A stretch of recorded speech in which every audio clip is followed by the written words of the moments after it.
इतना उदार हृदय आपका, वाह वाह वाह वाह वाह वाह। राज्यों के विकास से देश का विकास होता है। पिछले 9 साल में मान्यवर 324 करोड़ रुपए से ज्यादा दिल्ली को नहीं दिया इन्होंने, 324 करोड़ से ज्यादा नहीं दिया, क्योंकि यहां पर आम आदमी पार्टी की सरकार है। यहां पर शिक्षा मंत्री को जेल में डालना है, स्वास्थ्य मंत्री को जेल में डालना है, मुख्यमंत्री को जेल में डालना है, यहां विकास के लिए हमारा सहयोग नहीं करना।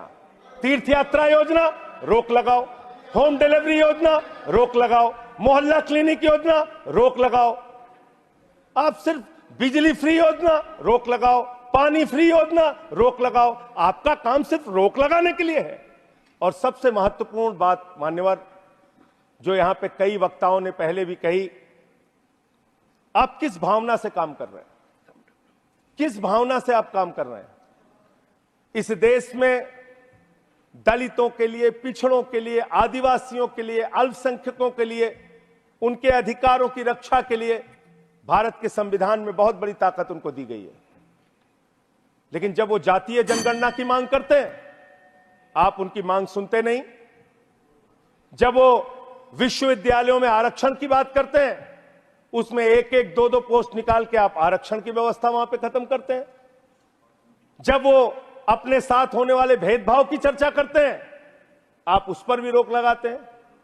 मान्यवर, अमृतकाल के अंदर यह सवाल तो आपसे बनता है, यह पूछना तो आपसे बनता है कि जब प्रभु श्री राम के मंदिर का शिलान्यास हुआ तो तत्कालीन राष्ट्रपति वहां पर क्यों नहीं थे? जब उस प्रभु श्री राम के मंदिर का उद्घाटन हुआ तो मौजूदा राष्ट्रपति वहां पर क्यों नहीं थी?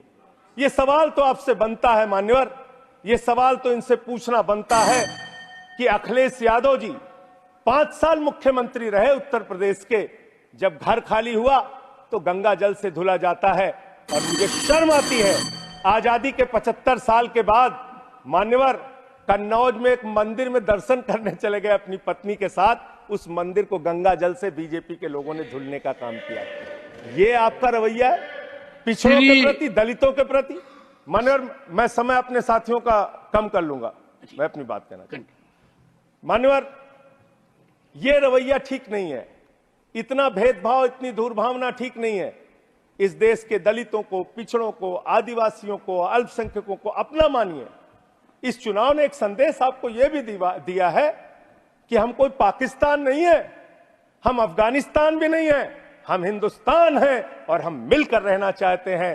पूरी धर्मनिरपेक्षता को मजबूत करके मिलकर रहना चाहते हैं। संविधान को अपने आगे रखकर मजबूती से उसके साथ चलना चाहते हैं। मानवर, यह देश हिंदुओं का भी है, मुसलमानों का भी है, सिखों का भी है, ईसाइयों का भी है, बौद्धों का भी है, जैनियों का भी है। यह देश सबका है मान्यवर।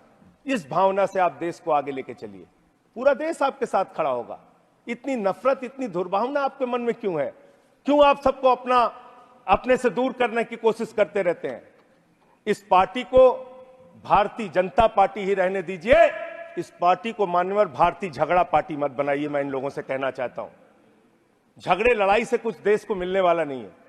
झगड़े लड़ाई से देश की उन्नति होने वाली नहीं है। आपको 240 सीटें मिली हैं, आप गठबंधन की सरकार चला रहे हैं, आप चलाइए, लेकिन इसके साथ साथ विपक्ष की भी अपनी भूमिका है, उस भूमिका को ध्यान में रखिए। विपक्ष को भी अपने साथ लेकर चलिए। इतना अगर आप टारगेट करके एक एक पार्टी को खत्म करने की कोशिश करेंगे, तो जो दूसरों को खत्म करने की कोशिश करता है